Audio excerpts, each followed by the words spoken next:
So, artificial intelligence. It's not some far-off futuristic thing anymore. It is here, right now. And for accountants, that's a massive opportunity. But let's be honest, there's also a lot of hesitation, and for some very good reasons. Over the next few minutes, we're going to bridge that gap. We're going to help you turn that caution into real confidence. And the interest is definitely there. I mean, look at this. A staggering 89% of accounting pros already see at least one way AI could benefit them in their roles. The promise of boosting efficiency, I mean, it's huge. But here's the reality check. Only 13% are actually using these tools often or all the time. Think about that. That is a massive gap between seeing the potential and feeling comfortable enough to actually jump in and use it. So, the big question is, how do we close that gap? How do we go from being just interested in AI to actively, and more importantly, safely using these incredibly powerful tools? Well, that's what we're here to do. We're about to lay out a simple framework to do just that. Okay, first things first. We have to understand what we're actually working with here. So let's pull back the curtain and demystify the tech behind tools like ChatGPT. Let's just cut through all the sci-fi hype for a second. A large language model, or LLM, doesn't think or understand the way a person does. Not even close. At its core, it's just an incredibly sophisticated prediction engine. You give it a prompt, and it runs a massive calculation to predict the most statistically likely word to come next, and the next, and the next, all based on the patterns it learned from, well, a huge chunk of the internet. And this right here, this is the single best way to think about AI in your practice.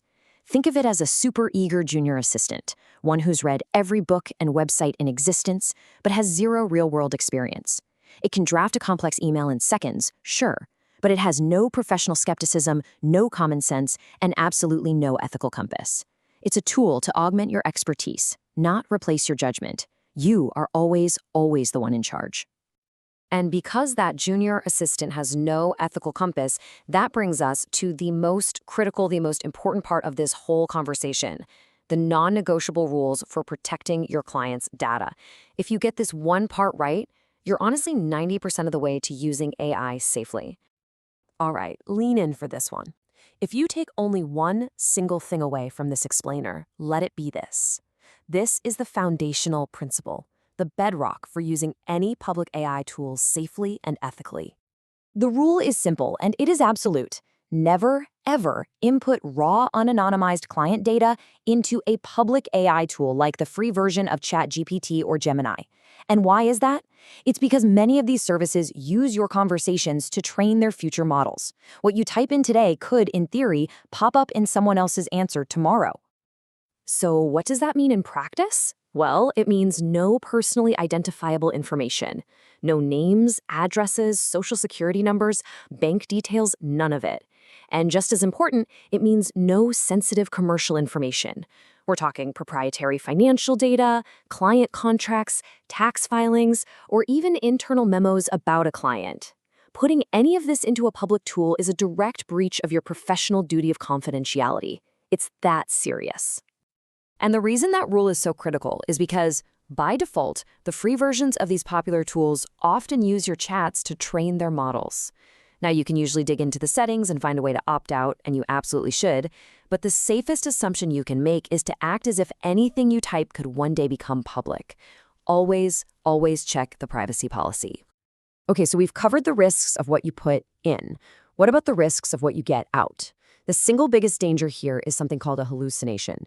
This is when the AI just makes stuff up. It will generate an answer that sounds completely plausible, totally confident, but it's partially or entirely false. It might invent a tax regulation out of thin air or cite a legal case that doesn't exist. So how do you possibly defend against that? With a simple mantra you already know. Trust, but verify. You have to treat every single output from an AI as a first draft that needs your expert review. You are the professional here. You are the human in the loop. The ultimate responsibility for accuracy and compliance always, always rests with you, not with the tool. All right, now that we have the all-important safety rules down, let's get to the fun part, making this thing actually work for you. Because the quality of the answer you get out is completely dependent on the quality of the question you put in.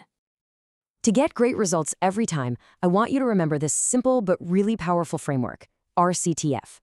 First, R is for role. You tell the AI who to be. Act as a senior financial controller. Next, C is for context. Give it the background it needs. We're a small business in the retail sector.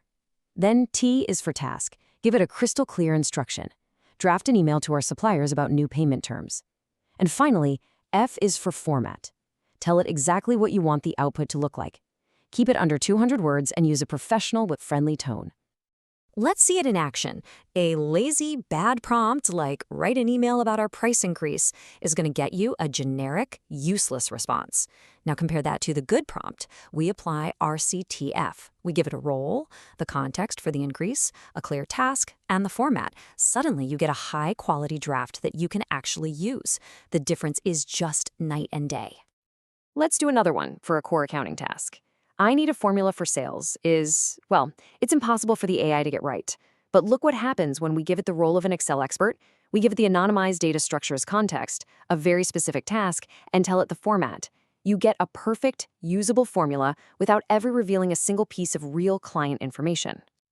Okay, we have covered the theory, we have covered the risks, and we've covered the techniques. Now, let's put it all together into a dead simple plan so you can start experimenting safely like today. Look, don't try to master everything all at once. First, just pick one tool, ChatGPT, Claude, any of them, and create a free account. Get comfortable with it. Second, practice safely. Find a news article online and use our RCTF framework to ask it to write a summary. And finally, this week, try one low-risk work task. Maybe draft an internal team email or create that Excel formula we talked about using dummy data. Small, confident steps. That is the key. So that's the framework. Understand the tool is your junior assistant, live by that golden rule of data privacy, and use clear instructions to get amazing results. Your new assistant is ready and waiting for you. The only question left is, what's your first task?